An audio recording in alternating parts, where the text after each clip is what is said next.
Ќе бидат ли повикани граѓаните после неуспешниот референдум на гласање по петти пат за период од 3 години, и тоа на предвремени парламентарни избори?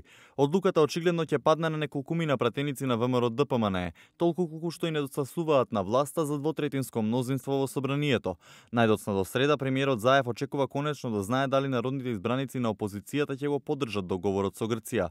Во спротивно, 10 октомври е датумот кога спикерот Џафери би ги распишал предвремените избори. Сценарио кое е непожелно за власта, како што Заев и самиот призна. Јас се надевам дека ќе имаме можност да соопштиме дека се обезбедило мнозинство повеќе од потребното двотретинско мнозинство. Тогаш е нормално, тогаш е добро за државата и ки навистина Македонија нема да загуби непотребни месеци. Тој беше категоричен дека нема да ги прифати барањата на ВМРО ДПМН за пржински модел на техничка влада 100 дена пред изборите, како и да именува шеф на јавното обвинителство.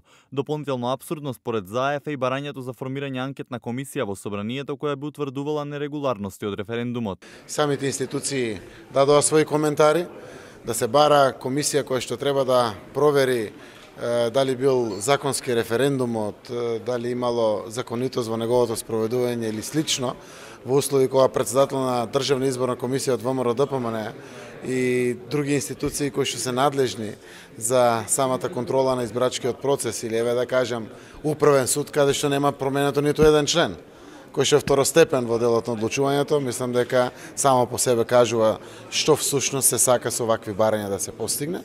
Од друга страна пак ВМРО ДПМН е како во паралелен универзум. Од партијата, особено пратениците од кои најмногу зависи развојот на настаните, избегнуваат да го соопштат ставот. Не сакаат ниту да откријат дали ќе разговараат со Заев деновиве како дел од неговата преговарачка агенда да ги обезбеди гласовите на дел од опозицијата за уставните измени. Раководството на ВМРО ДПМН е преку Центарот за комуникација и натаму го напаѓа договорот и референдумот, кој за нив поминал во крајно недемократска атмосфера. Вакви криминали при изјаснување на граѓаните, како што имавме на референдумот, ја враќаат земјата во црното време на недемократијата во 90-тите години од минатиот век. Таа слика не смее да се повтори. Деновиве власта ќе ги направи и последните обиди за да избегне уште едни избори, бидејќи очигледно е дека граѓаните не се расположени кон крајот на годината уште еднаш да гласаат. Извори од владеачкото мнозинство за еден ТВ пак брифираат дека политички гледано изборите би биле во полза на власта, а прогнозираат евентуалните резултати да ја обезбедат сигурна победа на СДСМ за да не зависи од гласовите на опозицијата. Дополнително нашите извори сметаат дека пратениците на ВМРО ДПМН би можеле да не стојат на својот збор дури и јавно да дадат поддршка. Но пресметките на СДСМ и ВМРО ДПМН ги мати владиниот коалиционер ДУИ, кој поради страф од повторување на изборниот дебакл од 2016 година ја исклучува можност од предвремени избори и посочува кон тајно гласање во законодавниот дом.